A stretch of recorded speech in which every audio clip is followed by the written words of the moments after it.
Hello friends, very good morning. Welcome to the Hindu editorial analysis. So never before Sankranti offer 45,000 కంటే 20,000 రూపాయల డిస్కౌంట్తో మీకు offer వస్తుంది. 65,000 rupees కాస్త మీకు 45,000 రూపీస్కే అందిస్తున్నాం. ఇది సంక్రాంతి వరకు ఉన్న ఆఫర్. 31st January వరకు దీన్ని ఎక్స్టెండ్ చేయడం అనేది జరిగింది. It is extended till 31st January. So ఇది ఈ నెంబర్కి మీరు కాంటాక్ట్ చేసి జాయిన్ కావచ్చు. అండ్ ఈ కోర్స్ పైన మీకు లైఫ్ టైం వ్యాలిడిటీ కూడా లభిస్తుంది. లైవ్ అండ్ రికార్డెడ్ మోడ్లో దీన్ని మనం అందిస్తున్నాం. అలాగే ఆఫ్లైన్ యూపీఎస్సీ ఇన్ఫినిటీ ఆఫ్లైన్ తీసుకుంటే మీకు 75,000 రూపీస్ కాస్త మీకు 55,000 రూపీస్కే లభిస్తుంది 20,000 రూపీస్ ఆఫర్తో. అండ్ ఈ ఆఫర్ కూడా మీకు 31st January వరకు మాత్రమే ఉంది. ఈ నెంబర్కి మీరు కాంటాక్ట్ చేసి జాయిన్ కావచ్చు. And you have lifetime validity on this as well. దీనిపైన కూడా లైఫ్ టైం వ్యాలిడిటీ ఉంది. అండ్ ఆఫ్లైన్ జాయిన్ అయ్యే వాళ్ళకి ఆన్లైన్ అనేది complimentary. You get online for free. Online మీకు ఫ్రీగా లభిస్తుంది. సో యూపీఎస్సీ ఆప్షనల్స్ ప్రిపేర్ అవుతున్న వాళ్ళు 15,000 రూపీస్ ఆఫర్ రన్ అవుతుంది. 35,000 కాస్త మీకు 20,000కే ప్రజెంట్ అందిస్తున్నాం. ఇది కూడా 31st January వరకు మాత్రమే. ఇది యాక్చువల్గా Sankranti offer. We have extended it till 21st January. దీనిపైన కూడా లైఫ్ టైం వ్యాలిడిటీ ఉంది. అండ్ మన దగ్గర PSIR, public administration, sociology, anthropology, Telugu literature 5 optionals ఉన్నాయి. వీటిలో మీరు ఏదైనా జాయిన్ అవ్వచ్చు.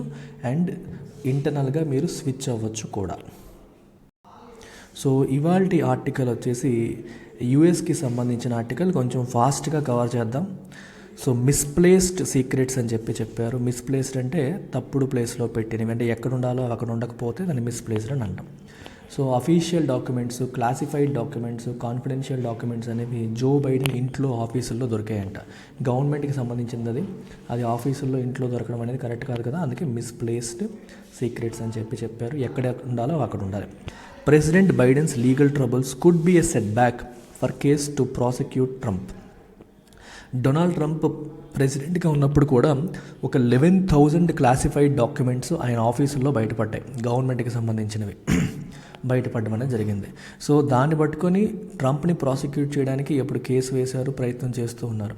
ఇప్పుడు బైడెన్ కూడా అలాగే ఆయన ఆఫీసులో దొరకడం ఏదైతే జరిగిందో దీనివల్ల ట్రంప్ని ప్రాసిక్యూట్ చేస్తే తిన్ని కూడా చేయాల్సి వస్తుంది అనే కారణంతో ఆగిపోయే అవకాశం ఉండొచ్చు. లేకపోతే ఆ కేసు వీక్ అయిపోయే అవకాశం కనిపిస్తుంది అని చెప్పి రాస్తున్నారు. బట్ హిస్ ప్రీడెసెసర్ అంటే ఆయనకంటే ముందున్న వ్యక్తి, Donald Trump's home in Mar-a-Lago, Florida was raided last ఆగస్ట్లో ఆయన ఇల్లు రైడ్ చేసినప్పుడు a trove of thousands of government documents was discovered there. చూసారా, థౌజండ్స్ ఆఫ్ గవర్నమెంట్ డాక్యుమెంట్స్ ఆయన ఇంట్లో దొరికాయి. బేసికల్గా ట్రోవ్ అంటే ఒక స్టోర్ అన్నట్టు, అంటే ఒక చాలా వాల్యుబుల్ థింగ్స్ యొక్క స్టోర్ అన్నట్టు అనమాట. అవన్నీ కూడా అక్కడ మనకి దొరికాయి. Including several hundreds of classified papers. Government documents థౌజండ్స్లో ఉన్నాయి, అందులో hundreds of classified documents. Classified అంటే కాన్ఫిడెన్షియల్ అఫీషియల్ డాక్యుమెంట్స్, వేరే వాళ్ళకి షేర్ చేయకుండా డాక్యుమెంట్స్ దొరికాయి. అలా దొరికినప్పుడు little would US president Joe Biden have imagined that he would find himself in a similar sticky situation. ఆ రోజు ట్రంప్ విషయంలో జరిగినప్పుడు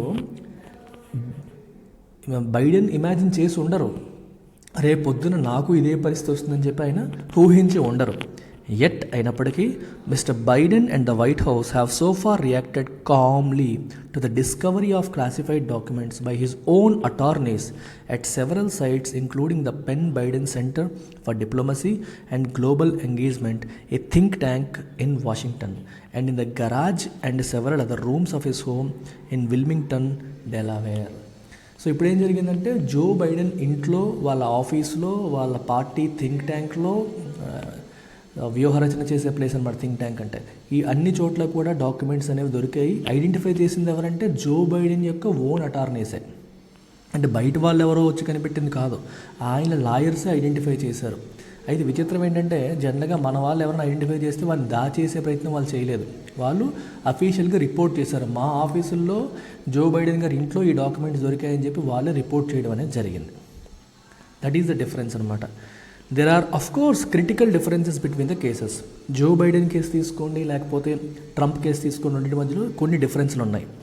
which will probably be mirrored in a varying legal consequences of each of the two classified leaks.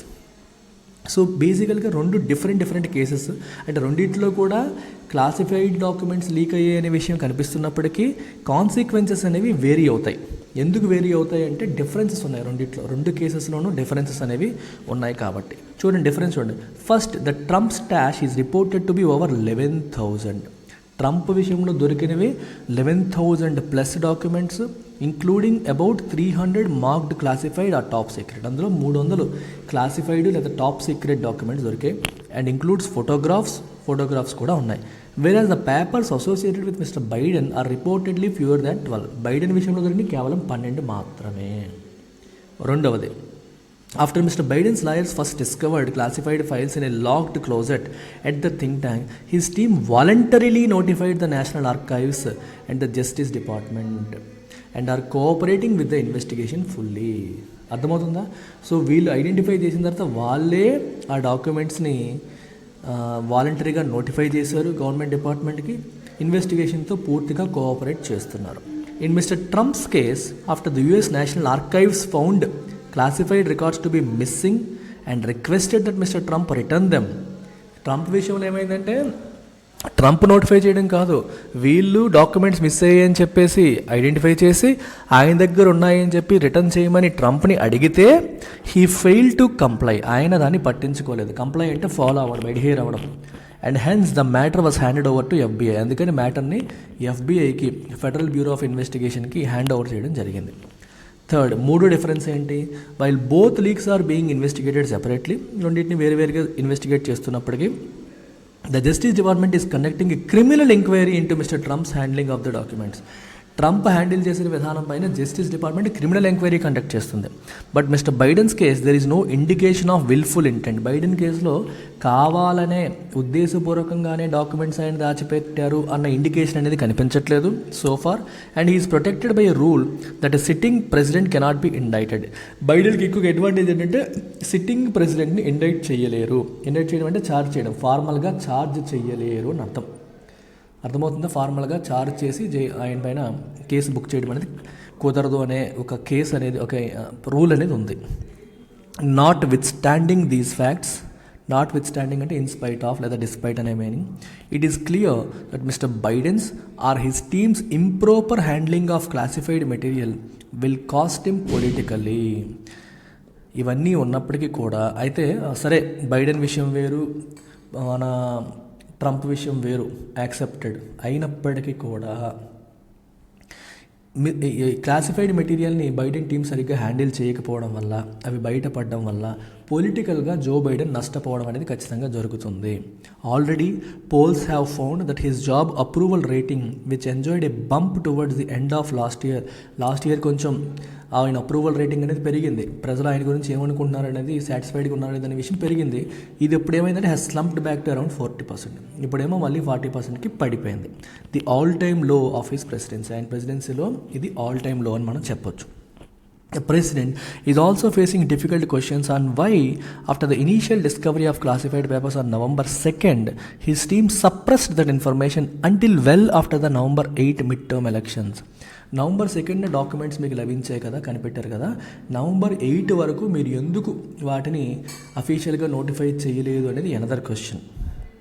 అయితే November 8 కల్లా mid term elections అయిపోయాయి. Elections అయ్యేంత వరకు మీరు వాటిని దాచిపెట్టి తర్వాత మాత్రమే బయట పెట్టారు కదా, ముందే ఎందుకు బయట పెట్టలేదు అనేది another question that they are facing.